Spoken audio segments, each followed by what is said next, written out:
Dadating na nga ngayong araw si Mister, kaya naman maaga pa nga lang ay naligo na nga ako. Wala lang, magpapabebe lang ako sa kanya pagdating niya, ganon. Kaya naman humigop na nga lang muna ako ng kape para nga mamaya-maya pagdating niya ay kabahan naman ako sa kanya. Diyos ko day, ibinend ko na nga lang muna rin tiyan ko dahil wala lang, nasisiksihan lang talaga ako. Siyempre bilang paghahanda nga sa pagdating ni Mister ay nagpaganda talaga ako kahit nga wala na akong igaganda pa. Di ko nga malaman din sa aking tag-ihawat sa dami ng pwedeng tungtungan, sa ilong ko pa talaga siya tumungtong. Diyos ko day, pagkatapos ko maglagay ng petroleum jelly din sa pagmumukha ko ay pumasok na nga agad ako din sa may kwarto. Magliligpit nga ako din sa aming kwarto dahil naku po, napakakalat. Kapag talaga itong Junakis ko ang nahuli ng bangon, asahan mo yung kwarto namin parang binagyo.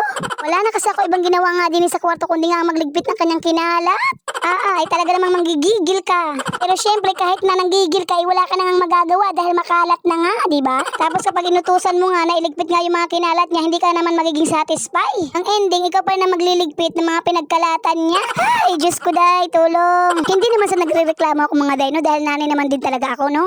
Pero nakakapagod naman din talaga magligpit araw-araw ng kalat. Pinakayo kasi talaga mga din na makita nga yung bahay ko na makalat at maraming ang ligpitin dahil naiimbir na nga itong utak ko. Sino ba naman ding nanay ang gusto ng makalat sa bahay? Kaya naman hanggat maaari talaga mga days, araw-araw nga ako naglilinis at nagliligpit nga din sa bahay. Kahit nga kung minsan nakakasawa na rin. Nagsisituloy ako kung bakit naligo pa ako ng pagkaaga-aga Pinagpapawisan na tuloy yung aking kilikili na makulimlim. Diyos ko day. Wala din, useless din yung pagpapaligo ko. Pagkatapos ko magligpit din sa may kwarto ay din naman ako sa may kusina magliligpit. Ay napaka-busy ko naman din talaga ngayong araw Wala katapusang gawain. Hugas dito, ligpit din ligpit doon, luto dito, gayon. Ginayat ko na nga rin pala itong mga rikado na gagamitin ko nga sa pagluluto ng pansit. Dahil nga pigado na nga itong aking budget, kaya naman naisipan ko na nga lang na magluto na nga itong pansit para nga umabot hanggang hapunan namin. Diyos ko day. Kaya naman nung maihanda ko na nga lahat ng mga sangkap na gagamitin ko nga sa pagluluto ay bumaba na nga rin ako din sa mga escalator naming mababa laang. Nasira pa nga rin aking tsinelas, talaga namang taghirap na ang buhay. At nang mga pagpalingas na nga ako ng apoy ay inilagay ko naman tong kawali ko na pang malakasan. At nang mainit na nga yung kawali ay saka naman ako naglagay ng mantika. Ang pakawari ko nga ay mainit na nga rin tong mantika, saka ko naman inilagay itong bawang. At halo-haluin nga laang natin hanggang sa mahilo nga yung bawang na yan. Ilalagay ko na nga rin tong sibuyas at halo-haluin nga laang natin hanggang sa magsama nga silang dalawa dyan sa may kawali. At ayan na nga, nasunog na. Diyos ko day. Nang masunog na nga yung bawang at sibuyas ay nilagay ko naman itong sardinas. At halo-haluin nga laang natin ng walang katapusan. Diyos ko day, namamaos na talaga ako.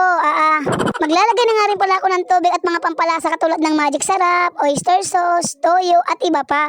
Alam ko naman na lahat nga tayo ay marunong nga magluto nitong pansit, pero wala lang, sinabi ko lang talaga para humaba yung kwento, ganon. Fast forward nga, bali nga nung naluto nga rin pansit, ganyan nga ang itsura niya, parang spaghetti na may pagkapalabok, ganon. Hinalo-halo ko nga lang ulit ng walang katapusan para nga hindi dumikit din sa may kawali. At ito na nga yung finished product mga day. Yum yum yum, kainan na.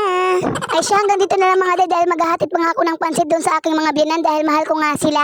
Hanggang dito na lang mga day at maraming salamat sa panonood. Paalam!